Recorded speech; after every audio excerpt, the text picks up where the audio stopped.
Bonsoir les amis. Alors, je voulais vous retrouver pour essayer de faire un petit peu un point avec vous, parce que j'essaie toujours de répondre un peu aux différentes questions, aux messages que je reçois, j'en reçois beaucoup. Alors, je vais pouvoir m'adresser à plusieurs personnes en même temps quand je fais cette vidéo. Il y avait pas mal de préoccupations, il y a beaucoup de gens effectivement donc qui se sont éveillés durant ce confinement, mais beaucoup. Je vous le transmets moi parce que je sais qu'individuellement, vous le voyez pas forcément. Pour ceux qui sont encore pas sortis du confinement ou ceux qui ont passé un confinement avec des personnes qui n'étaient pas forcément ben, ouvertes aux choses que vous ressentiez ou que vous vouliez communiquer. Je sais que vous avez eu des difficultés à voir ça, à voir que vous étiez nombreux, mais vous êtes nombreux. J'ai presque envie de dire, je le lance à la volée comme ça, il n'y a pas de vérification derrière ce que je vais dire, mais j'ai presque envie de dire que sur la population mondiale des gens éveillés, parce que tout le monde n'est pas éveillé, il y a encore des endormis, puis il y en a qui ne s'éveilleront pas dans le sens où ils n'ont pas cette lignée de vie, ils n'ont pas forcément ce thème d'incarnation, mais ou pas la possibilité, suivant quelle est leur origine. Mais sur les 100% de ceux qui sont éveillés, j'ai presque envie de vous dire que peut-être 40 à 50%, c'est ce que je pense, c'est ce que je ressens, 40 à 50% sont des éveillés des 6 derniers mois. Et donc voilà, et là durant le confinement ça a été une grosse partie de cette vague-là. Beaucoup ont pris ça en pleine figure, ça a été des éveils fulgurants, beaucoup de gens se retrouvent à pouvoir canaliser des choses, à pouvoir ressentir des choses sans trop savoir comment ça marche, comment s'en servir, et ça va venir avec le temps de toute façon. Mais quand on vient de s'éveiller, quand on vient de prendre conscience, j'aime pas tellement dire ça en fait, quand on vient de s'éveiller, c'est pas tac tac on se réveille, c'est un processus qui se met en route où tout d'un coup votre aspiration, vos questions, votre façon de regarder le monde devient sensiblement différente et de plus en plus, mais c'est pas quelque chose qui se fait clac, on est éveillé puis c'est réglé, c'est quelque chose qui se met en route et puis après ça dure, je veux dire moi mon éveil, les prémices de mon éveil c'était il y a en tout cas...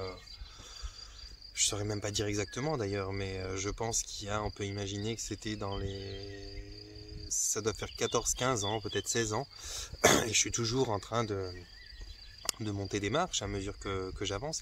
Alors, ce qui est synonyme d'éveil, c'est les prises de conscience. Les prises de conscience, le regard qu'on a sur le monde, les interrogations qu'on a, les différentes envies, que ce soit au niveau alimentaire où nos envies changent. En général, on commence à avoir des à-coups comme ça où on a moins envie de viande par exemple ou de choses comme ça. C'est pas forcément en lien avec le respect qu'on a aux animaux malheureusement, parce que ce serait bien que ce soit à cause de ça, mais c'est quelque chose, c'est un processus qui va de pair avec ça. J'ai même envie de vous dire que de toute façon si on s'éveille, on a de toute façon, même si on mange des animaux, une façon particulière de les voir c'est pas des objets, on sait déjà qu'ils ont une conscience. Après on a la possibilité, le goût, la volonté d'arrêter de les manger ou pas, ça c'est encore toute une autre histoire et on pourrait même développer une fois une vidéo là-dessus, parce que vous savez que au niveau des incarnations, chaque âme choisit dans quoi elle va s'incarner, et celles qui choisissent de s'incarner sur une planète comme ici où les animaux sont encore mangés choisissent aussi cette incarnation là, même si c'est dur à entendre pour certains, et que ça n'excuse rien, et que ça ne veut pas dire bon bah allez-y feu, tout va bien, mais c'est quand même, voilà, c'est pas une... je sais même pas comment dire ça pour vexer personne, mais c'est pas gravissime si on n'arrive pas à se passer du régime carnassier. C'est pas le plus adapté pour l'être humain, hein. On est bien avec les fruits, les légumes, les baies, les racines, et puis les différentes noix de cajou, noisettes, choses comme ça. Mais on a aussi une partie de notre régime qui est fait pour s'adapter l'hiver normalement à manger des produits carnés, et donc beaucoup on a été fortement habitués à ça. C'est pas bon au niveau écologique, c'est pas bon au niveau de ce qu'on fait ressentir aux animaux. C'est pas le fait de tuer un animal pour le manger qui est dramatique en soi, c'est la façon dont ils sont élevés et la façon dont ils sont tués. Si un animal est à l'état naturel et puis qu'un jour il se fait chasser, bon ça peut arriver par un prédateur naturel qu'il a, et on fait partie des prédateurs naturels.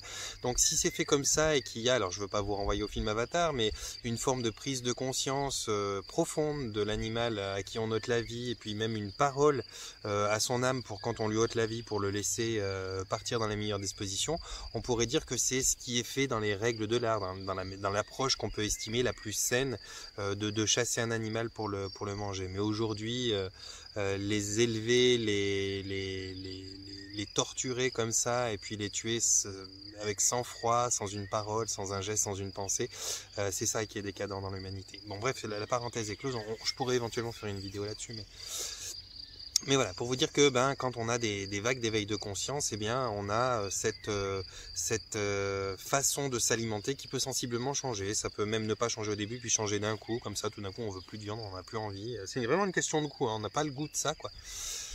Mais il y a plein d'autres choses qui se mettent en place. Les questionnements qu'on a sont différents. En général, il y a un gros tri dans nos relations parce qu'on s'aperçoit qu'on n'a plus du tout les mêmes sujets de prédilection ensemble. On peut plus échanger vraiment. On n'a plus les mêmes centres d'intérêt. Ça devient de plus en plus flagrant.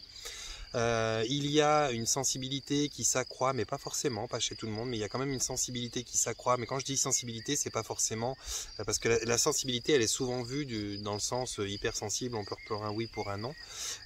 Mais en vérité, il y a différentes formes de sensibilité, et puis il y a des sensibilités à des choses. Je vais en prendre une, je vais me prendre moi de nouveau comme exemple. C'est plus facile, je me connais.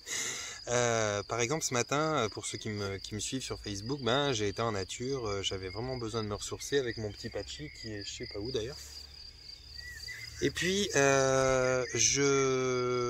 j'aime bien faire des photos. Voilà, il y avait la rosée, des gouttelettes qui pendaient sur les feuilles. Bon bref, j'adore faire des photos de ça. C'est ma façon à moi de méditer un petit peu. C'est une forme de contemplation. Et puis après, je vous les partage pour... je sais pas, je vous les partage parce que j'ai dans l'idée que ça peut vous faire plaisir, que certains les apprécient. Il y a beaucoup de gens qui m'envoient en tout cas des messages dans ce sens-là. Et puis c'est peut-être aussi une façon de vous montrer, moi qui suis souvent en train de vous donner des explications et des choses, de vous montrer comment moi je prends soin des lieux où je vais, je prends soin de moi, je prends soin d'aller dans de bonnes vibrations. Donc c'est une façon de... C'est une façon de vous partager ça par l'exemple. Et bien je vois qu'avec les différentes vagues d'éveil que j'ai eues, j'ai pas la même façon de regarder la nature. Alors maintenant je fais avec mon téléphone les photos comme la plupart des gens, mais j'ai un très très bon appareil photo que j'ai depuis des années et il peut vraiment faire des zooms exceptionnels à distance. Enfin, c'est vraiment un chouette appareil et que j'utilise très peu pour finir, et que j'ai jamais auparavant eu l'envie de photographier un insecte ou un truc de très près, alors que vraiment la qualité elle est incroyable, et puis c'est super sympa à faire. Et bien maintenant, j'ai beaucoup cette approche et cet intérêt pour le microcosme. J'aime beaucoup regarder une gouttelette de rosée sur une feuille, j'aime regarder les petites gerbes de blé ou de différents grains qui sont au bout de leur tige, comme ça. J'aime faire des photos de près. J'ai une sensibilité encore plus intime avec... c'est plus le vert de l'herbe et puis les arbres, mais vraiment je vais jusqu'à regarder comment est faite l'écorce et tout. J'ai vraiment beaucoup... Il est là mon Patchy, je le vois derrière. J'ai beaucoup de mon observation qui a changé à travers mes formes d'éveil. Ça, c'est une forme de sensibilité qui s'accroît. Vous pouvez avoir une forme de sensibilité qui va être voilà, de ressentir, d'entendre ou de voir des choses que tout le monde ne va pas arriver à entendre, à ressentir ou à voir. Je sais que quand on... Alors pour revenir au sujet central, quand on vient de s'éveiller et qu'on se prend cette vague de nouveaux sens dans la figure, et puis qu'on vit ça, eh bien il y a un truc qui est à la fois génial et à la fois abominable, parce que quand on prend conscience pour les premières fois des choses qui sont autour de nous, de comment la vie va et d'à quel point c'est complètement tordu, alors là, voilà, quand ça fait 10 ans qu'on est éveillé, on a compris le truc, on a des outils, on a des machins, mais quand on vient de le découvrir, on a juste l'inconfort. C'est comme quand on rentre dans un truc trop chaud, dans un bain trop chaud, et qu'on prend conscience que c'est vraiment trop chaud. Sur les 4-5 minutes, c'est horrible. Par contre, si on y reste un petit peu longtemps, ça peut être chaud, ou si on n'a pas 8 ans mais qu'on a 40 ans et qu'on en a eu des bains chauds, on rentre dedans, on sait comment ça va se passer, on rentre tout doucement, puis quand on se pose, au bout d'un moment, le corps il accepte mieux cette forme de chaleur, comme le froid d'ailleurs. Eh bien, pour ceux qui viennent de s'éveiller, donc je vous disais, il y a, je pense, entre 40 et 50% des gens éveillés sur Terre se sont éveillés dans les 6 derniers mois, et une bonne partie de ceux qui se sont éveillés dans les 6 derniers mois se sont éveillés dans les mois du confinement. Donc eux, ils n'ont pas forcément les outils, ils n'étaient pas intéressés à ça avant, donc de toute façon, ils n'ont pas pu comprendre comment ça fonctionnait, pourquoi c'était comme ça, et toutes les choses qui leur arrivent comme ça, parce que ben voilà, il y a cette forme de curiosité quand on vient d'accéder à certaines compréhensions, certaines choses, ben on a envie d'en savoir plus, parce que c'est vrai que c'est un goût de rien-y, donc du coup on est heurté par toutes les prises de conscience qu'on a. Et ce phénomène-là, pour la plupart des gens en tout cas qui me suivent sur YouTube et qui m'ont rejoint, je constate qu'il y en a beaucoup, bah, ce phénomène-là fait que vous êtes extrêmement curieux, que vous avez plein de questions et que donc vous cherchez tout à savoir, et on part souvent dans les trucs de conspiration, de complot, pour mieux comprendre pourquoi on en est là, qui c'est qui dirige finalement notre planète, et pourquoi il la dirige dans ce sens, et pourquoi il dirige pour que finalement les choses ne soient pas ni logiques ni respectueuses.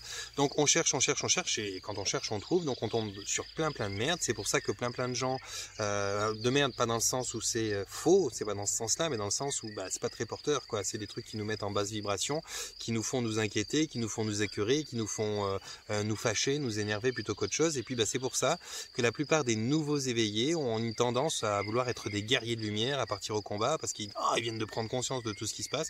Alors tout d'un coup, ils veulent monter au créneau pour changer les choses. Sauf que ça se passe depuis toujours comme ça, et que une fois qu'on est éveillé depuis plus de temps et qu'on a compris comment fonctionnaient les machines et tout ça, et qu'on a compris aussi que ce qu'on appelle le côté sombre a son droit d'existence, a même sa nécessité, eh bien on commence à s'apaiser sur ces envies de guerre, on est plus dans le pacifisme, et puis c'est vraiment ça que je voudrais infuser, si je peux, à travers cette vidéo, à tous ceux qui me regardaient, qui se sentent éveillés depuis peu. C'est: ne vous laissez pas prendre, ne vous laissez pas piéger par cette envie de vouloir sauver le monde avec vos idées utopiques et merveilleuses.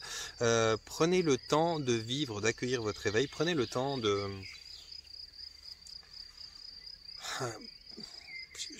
Prenez le temps tout court, je sais même pas ce que je peux rajouter derrière. Prenez le temps tout court de vivre pleinement ça, de comprendre qu'est-ce que c'est que l'éveil en soi, de comprendre qu'est-ce qui se passe chez vous, d'observer votre environnement, essayez d'éviter un maximum le jugement, parce que voilà, on est quand même là, alors pour en venir au fil de ce que je voulais tenir, on est quand même là à la sortie d'un confinement qui a duré, qui a aidé à une grande prise de conscience. Il y avait de toute façon déjà des prises de conscience. On est aussi dans une période de renouveau, hein. Printemps-été, c'est une période de toute façon, tout s'éveille à nouveau, la nature s'éveille à nouveau. Et puis, il est vraiment précieux de pouvoir comprendre aujourd'hui que vous n'êtes pas tous des guerriers de lumière. Et il y a encore plus précieux, je l'ai déjà dit dans plein de vidéos, hein, mais je vous le rappelle parce que ça, c'est vraiment quelque chose qui est un peu dur à accepter en fait, mais qui est pourtant la loi divine comme elle marche. C'est que l'important, c'est pas de faire quelque chose, mais c'est d'être quelque chose. Ça, c'est très important. Le fait de faire de bonnes actions, le fait de faire barrière à tel ou tel machin, ok, ça doit se faire, mais tout le monde n'en a pas les compétences, et surtout pas ceux qui viennent juste de s'éveiller et qui sont pris dans l'émotionnel en général. Donc, il y a des gens qui sont éveillés depuis longtemps. C'est pas un concours, hein. On n'est jamais en retard ou en avance sur l'éveil, hein. C'est ok, hein. Vous vous éveillez au bon moment. Il y en a qui sont en retard parce qu'un autre s'éveille 10 ans en arrière. Il y en a qui s'éveillent et en 2 jours, ils ont fait le travail que quelqu'un a remis 15 ans à faire. Moi, j'ai vu plein de personnes qui se sont éveillées, qui m'ont écrit, qui ont développé énormément plus leur sens que moi, mais énormément. Et je prétends pas arriver à leur cheville demain, parce que c'est juste affolant les aptitudes qu'ils ont. Donc c'est pas vraiment ça le problème. Mais comme tout outil, on a beau l'avoir, il faut quand même apprendre à s'en servir. Donc un peu d'expérience, ça serait pas de trop. Donc ça sert à rien de laisser faire l'émotionnel et de vouloir affronter le méchant, le mauvais à tout prix pour pouvoir aider à ramener la planète. La meilleure façon d'aider à ramener la planète, ça reste et ça restera de briller, de vibrer haut, parce que vous êtes tous des petits émetteurs, et si vous vibrer haut, ça veut dire se sentir bien, prendre du temps pour soi, prendre du temps avec des gens qu'on aime, d'une façon qu'on aime, se trouver dans des endroits comme je suis, juste ça là, à méditer, ou à se poser, ou à faire l'amour, ou à faire peindre une toile, ou alors je ne sais pas qu'est-ce qui peut vous faire du bien. Moi j'aime bien regarder les microcosmes maintenant, et bien, ou entendre les oiseaux. Moi j'adore entendre les oiseaux. Je fais toujours des petites pauses, j'aime bien vous les faire entendre, je vous les fais entendre 2 minutes. Et les gris-gris aussi là.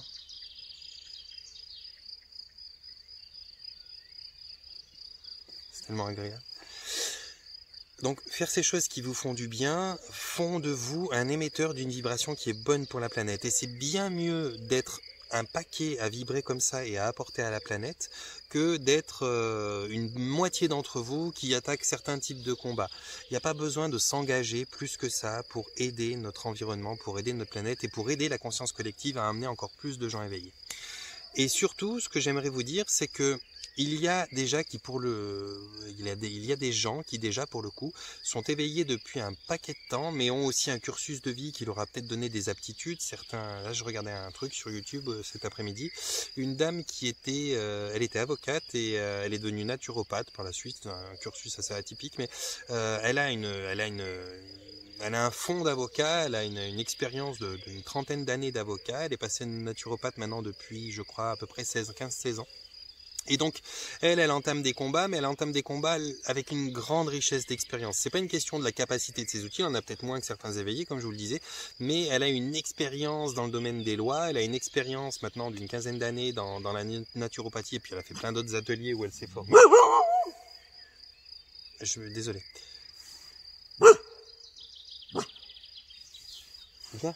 Viens là. Hey, arrête de râler. Merci. Reste tranquille.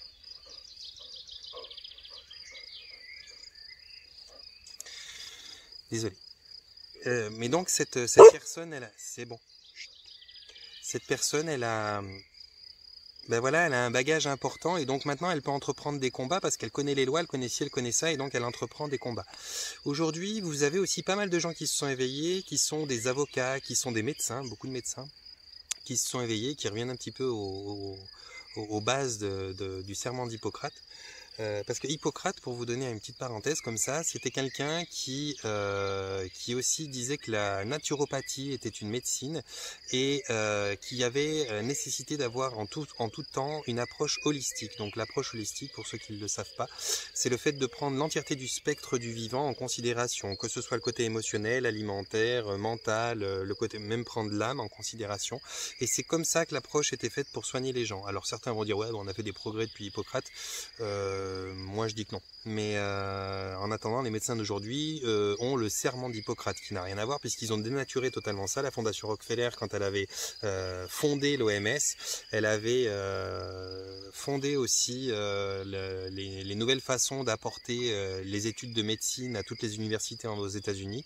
Et donc elle avait totalement extrait tout ce qui n'était pas l'approche chimique de la médecine. Or, avant, les médecins se former à tout type de choses, un peu d'herboristerie, un peu de naturopathie, un peu de ceci, un peu de cela, et puis bien sûr en complément à la médecine chimique. Maintenant on est venu sur une médecine de business, une médecine chimique où on vend des produits chimiques qui sont très nocifs pour nous, entre parenthèses. La médecine allopathique est devenue abominable, et on a même diabolisé toutes ces choses qui sont maintenant connotées comme médecine secondaire, qui ne sont diabolisées, elles sont boycottées, hein, on peut plus les avoir comme remboursement, et tout ça. Maintenant tout ce que vous pouvez faire c'est de la chimie, pour rester dans des frais à peu près normaux. Sinon, ça devient très cher. On me rembourse pas la plupart des naturopathes. Enfin, c'est vraiment, ils ont inversé les choses pour justement faire fructifier leur business. Eh bien, parmi tous ces gens qui sont éveillés depuis un moment, il y a beaucoup de gens qui maintenant ont envie, eux, de faire des combats. Et c'est eux à qui il faut laisser faire des combats. J'ai envie de vous dire d'une façon un peu, mais c'est pas péjoratif, mais juste un peu sur le ton de la rigolade, vous, les jeunes qui venez de vous éveiller, ou les moins jeunes, parce qu'il y en a beaucoup qui s'éveillent et qui ont déjà dépassé 45, 50 ans, mais vous, qui vous éveillez, qui venez fraîchement de vous éveiller, vivez votre éveil, prenez conscience, prenez un peu d'expérience, ne partez pas au combat tout de suite. Prenez juste le temps de vibrer au mieux, faites la meilleure expérience de vous-même, soyez un bon émetteur, vous serez un des meilleurs soldats que la conscience de la planète puisse avoir besoin pour aider. Pour ceux qui veulent faire des combats, il faut de l'expérience, il faut les capacités de faire des combats. Il faut des capacités dont celle d'avoir les motifs qui soient un peu détachés. Ça, les motifs, il faut avoir un bon paquet de temps d'éveil derrière soi pour pouvoir avoir enfin, depuis longtemps, digéré toutes les choses qui sont abjectes et puis ne plus s'offusquer au premier truc horrible, parce que sinon on fait que rester dans les motifs et puis on fait des combats émotifs. Et puis il n'y a pas besoin de faire de combat. Donc, il y a aujourd'hui des médecins, il y a des avocats, mais qui se groupent en grand nombre et dans tous les pays. Alors peut-être que vous ne le savez pas, mais je vous transmets, je vous relaye ça, qui se regroupent pour attaquer la fondation Bill et Melinda Gates, pour attaquer les fondations Rockefeller. Il y a des gouvernements. Trump fait du très très très bon travail. Il est très très fort contre la cabale. Il a enlevé les obligations vaccinatoires. Alors, on aime ou on n'aime pas Trump, c'est pas le personnage que je parle des actions qu'il a faites. La 5G chez lui, c'est fini. Il fait démonter l'obligation de la vaccination, il veut pas en entendre parler. Le financement de l'OMS retiré. Il fait énormément de choses. Je vous passe la liste, mais il fait énormément de choses avec Poutine, avec d'autres personnages, pour justement contrer les grands oligarques, ceux qui mettent les gouvernements en place, ceux qui sont tout en haut de la pyramide. Peu importe comment vous les appelez, mais ça s'appelle la cabale. Il y a deux sortes de cabale. On me dit ouais, la cabale. Il y a deux sortes de cabale. Il y a la cabale CA, il y a la cabale KA. Là, on est avec la CA. Et c'est donc ce genre de personnages-là qui sont dans des incarnations où ils ont un sacré pouvoir financier puis politique, ou d'autres qui ont des études d'avocat, ou d'autres qui ont des études de médecin, qui peuvent vraiment rentrer sur certains milieux là où ils sont le plus infiltrés, ces horribles personnages, pour aller commencer à démonter, mais grâce à de la connaissance et du savoir. Nous qui sont des fraîchement éveillés, ou vous qui êtes des fraîchement éveillés, mais je me prends dedans parce que moi j'ai pas des études d'avocat, j'ai pas des études de médecin, j'ai de bonnes connaissances parce que voilà, je suis comme ça, j'ai cette espèce de sens là qui est développé, une forme d'intelligence de compréhension, on appelle ça la claire compréhension, et puis j'ai énormément de canalisation, j'ai énormément de séances où on me rapporte énormément de choses sur plein de sujets, donc j'ai possibilité de vous envoyer un éventail assez grand quand même de petits résumés de connaissances, mais je peux pas aller dans le détail et je pourrais pas m'attaquer à des grands parce qu'il arrive un moment où je suis limité quand il faut rentrer dans des choses qui sont factuelles, qui sont chiffrées, qui sont répertoriées, qui sont classées et qu'il faut passer par des systèmes de loi, des systèmes de hiérarchie, tout ça. Moi, je laisse tomber, ça va pas. Donc moi, je vous apporte ce que je peux à mon niveau, mais même moi, je me lancerai pas dans ce genre de combat. Je vais pas commencer à rentrer en guerre. Mais je fais ma part. Par contre, quand je me promène en forêt, si je vois une canette, une bouteille, un papier, je le ramasse. C'est vrai que des fois, quand je vois un papier, je le ramasse pas forcément. Un papier plastique, oui, mais un papier, ça reste du bois qui va se décomposer, c'est pas très grave. Mais je fais ma part dans ce sens-là. Bien sûr que j'essaye d'aider un animal s'il est blessé ou quoi que ce soit, ou j'essaye de... voilà, je fais vraiment ma part, je mange au mieux, je vibre au mieux, j'aide... Moi, mon truc, c'est d'aider les gens, hein, je suis thérapeute. Donc, j'aide un maximum de gens à s'éveiller, à mieux vivre l'éveil. Mais je ne vais pas chercher à me mettre dans une fondation pour animaux, je ne vais pas chercher à me mettre dans une fondation pour nettoyage, on ne peut pas faire tous les combats. Et le petit couac qui se passe au départ d'éveil pour les gens qui sont fraîchement éveillés, c'est qu'ils veulent se lancer dans un combat parce qu'ils ont besoin, ils ont une quête de sens, ils veulent être utiles et ils veulent voir les choses changer. Or, ce que je voudrais simplement vous envoyer comme ça aujourd'hui, c'est que ouvrez juste les yeux sans rien faire, mais les choses changent. On n'a jamais vu les choses changer si rapidement, si vite et dans une si grande intensité. Donc il y a énormément, soyez rassurés, il y a énormément de gens dans énormément de domaines qui prennent les choses en main de la façon dont ils peuvent les prendre en main et c'est bien plus compétent que ce que nous on peut faire. Mais vous, à votre niveau, vous pouvez faire aussi des choses. Alors bien sûr, je vous interdis pas et je vous interdis rien d'ailleurs, mais je vous déconseille pas de vous mettre dans une association pour les animaux, pour ci, pour ça. Mais je dis simplement que quand on est éveillé il y a moins de 4-5 ans, c'est mieux de vraiment accueillir cet éveil et d'essayer de faire en sorte d'être le mieux possible. Mais d'être le mieux possible, c'est pas en faisant quelque chose qu'on est le mieux possible, c'est en étant le mieux possible qu'on est le mieux possible. C'est pas parce que vous allez prendre part à une cause qui est merveilleuse et salutaire que vous allez être mieux. Vous allez au contraire même vous détruire parce que peut-être que vous avez juste pas encore les épaules, même si vous avez l'éveil et les compréhensions et les aptitudes et les sens, vous n'avez pas les épaules pour pouvoir vous mettre dans certains trucs qui va toucher fort l'émotif.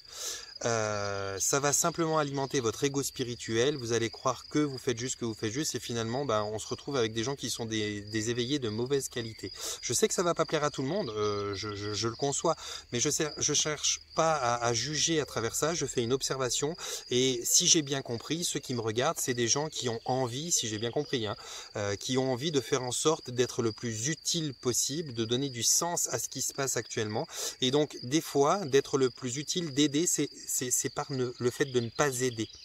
De ne pas aider dans le sens où on n'est peut-être pas dans les compétences ni dans les capacités émotives de pouvoir aider. Par contre, ce que vous pouvez faire à votre titre personnel de briller le plus possible par votre bien-être, par votre hygiène de vie sur tous ces aspects que vous pouvez mettre en place, par votre compréhension, par la douceur de vos propos, par la tolérance que vous allez apprendre à armer petit à petit, ça c'est d'une qualité extraordinaire. Ça vaut autant que ces gens qui font des combats incroyables. Ça vaut autant parce qu'il y a peu de gens qui font des combats incroyables et contre les gros adversaires, mais par contre il y a une masse de gens qui sont quand même éveillés et qui n'ont pas les capacités de faire ces combats. Mais cette masse de gens-là, c'est comme des petites allumettes de partout qui illuminent énormément. Il y en a peut-être 2-3 qui sont des spots qui te mettent le truc dans la gueule et puis tu vois plus rien, ils t'aveuglent parce qu'ils ont des capacités impressionnantes. Mais par contre, à nous tous, on est plus fort qu'un spot parce que on illumine un petit peu de partout. Et c'est ça dont il y a besoin. Donc voilà, je sais que certains auront à cœur de faire des choses, mais faites-les, mais commencez en tout temps à faire quelque chose qui vous porte, vous, à être dans le bien-être en permanence, pas dans la satisfaction. Je ne confonds pas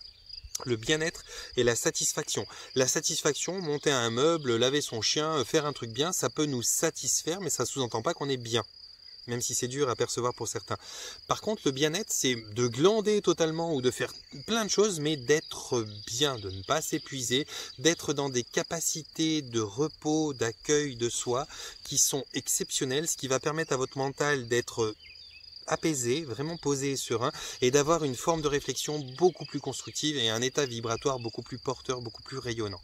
Donc il y en a pour tout le monde. Je sais que vous voulez être utile, mais vous êtes utile, même si vous n'aimez pas l'entendre, vous êtes utile de manière passive si vous faites l'effort en vous, c'est même pas un effort, si vous faites le choix en vous de rayonner bien. Je suis extrêmement utile, là je fais rien pour perdre... Oui, je fais une vidéo pour communiquer avec vous. Ok, mais vous voyez, c'est très passif. Mais je pourrais être juste là et couper la caméra, ce que je vais faire après, être juste avec mon patchy là, à écouter les grillons et tout ça, et j'honore déjà la planète et je vibre bien et j'apporte quelque chose autour de moi qui est extrêmement qualitatif et je fais ma part juste en faisant ça. Essayez de faire votre part juste en faisant dans les prémices, dans les 1, 2, 3 premières années de votre éveil, le tout pour vous, de vous mettre dans des bonnes postures, dans des bonnes positions, de vous former aussi ou ça, pour plus tard peut-être prendre part à certains combats, j'aime pas ce mot, hein, prendre part à certains actes qui vont aider à bouger les choses peut-être un petit peu plus en profondeur, mais l'important c'est aussi la masse, hein. La force d'une vague, c'est pas un truc exceptionnel. Si tu mets ta main dans ta vague, elle se sépare autour de toi, même une petite main face à une vague de 3 mètres. La force d'une vague, c'est quand même des milliers de gouttes d'eau, les unes avec les autres poussées par le vent. Et quand tu mets ta main comme ça avec tes tout fins, tu passes à travers, mais si tu as une grosse surface et que tu as un bateau et que tu le prends de travers, elle te retourne le bateau, elle te creuse la roche, elle fait des trucs incroyables, la vague. Et la vague, c'est des milliers de petites gouttelettes qui vont dans le même sens. Donc c'est peut-être ça que vous pouvez faire, c'est d'être des milliers à vous épanouir, à penser de la bonne façon, à faire des choses pour votre bien-être dans le même sens que cette intelligence collective qui est en train de se dispatcher parmi tous les êtres.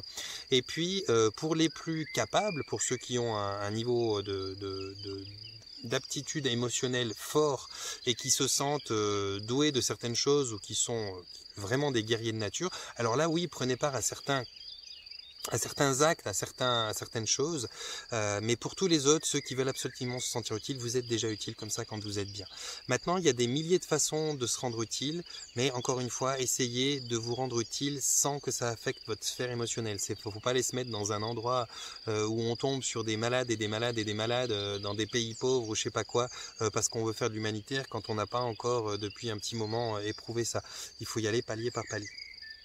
Bref, je voulais simplement vous dire que moi en tout cas je suis très serein, très apaisé, les choses avancent bien, et vous dire que vous êtes tous importants, mais vous pouvez tous perdre de votre qualité et de votre importance si vous voulez tous être des guerriers et que vous voulez tous rentrer en combat et que vous n'êtes pas coordonnés et que vous n'êtes pas expérimentés.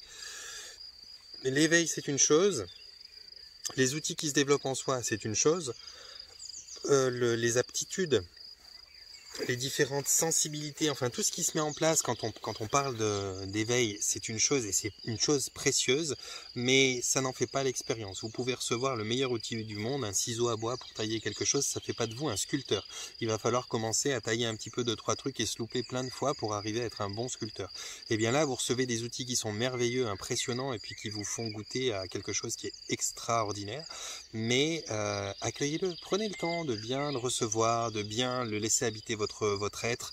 Prenez le temps de vous informer sans trop partir dans le mental, dans les trucs de complot et tout, mais plutôt informez-vous sur tout ce qui existe, sur tout ce qui existe de beau. Parce que c'est un gros malheur des gens aussi, c'est que quand on prend conscience de tout ce qui ne va pas. Mais il y a peu de gens, et c'est très très mal véhiculé les choses qui vont bien, hein. En vérité ça va beaucoup plus vite un truc qui va pas parce qu'on veut mettre les gens dans la peur, mais les choses qui vont bien et les choses qui se mettent en place, c'est très très mal véhiculé, pourtant il y a énormément de choses qui vont bien. Essayez de vous intéresser à ça, essayez de regarder déjà les choses qui se mettent en place, et quand vous verrez ces bandes d'avocats qui sont nombreux dans beaucoup de pays qui commencent à s'attaquer à des grosses institutions, quand vous verrez les médecins qui se rassemblent par centaines pour mener des actions qui visent à détrôner un petit peu le pouvoir en place et tout ça, tout d'un coup vous vous direz ah non mais en fait les choses bougent, donc je suis pas forcé de monter au créneau tout de suite, je peux prendre un peu du temps pour moi, on est quand même aidé par des gens qui ont des grosses capacités.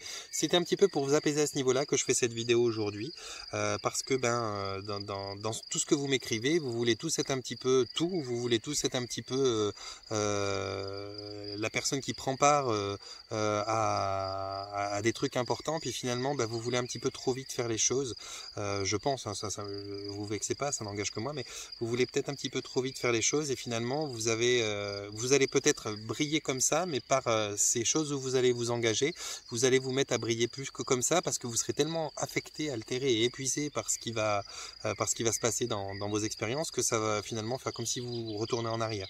Donc autant y aller tranquille, attendre d'être bien en compréhension des choses, et puis solide émotionnellement, c'est vraiment le truc, parce qu'on a beau être hypersensible, on peut être, moi je suis un hypersensible, et je suis un hypersensible qui est solide émotionnellement. Alors je peux pas voir certains films, je peux pas avoir certaines choses parce que ça va m'affecter, mais j'ai justement aussi maintenant la sagesse de savoir qu'est-ce que je peux et qu'est-ce que je ne peux pas faire. Alors c'est ça qu'il faut apprendre en premier, c'est d'apprendre à avoir la sagesse de savoir de quoi on est capable et de quoi on n'est pas capable, parce qu'on se croit capable de tout et on a envie d'y aller à corps perdu, j'ai envie de vous dire au début, mais c'est vraiment la pire des idées qu'on peut avoir. Voilà mes amis, panier de bisous, portez-vous bien, prenez soin de vous.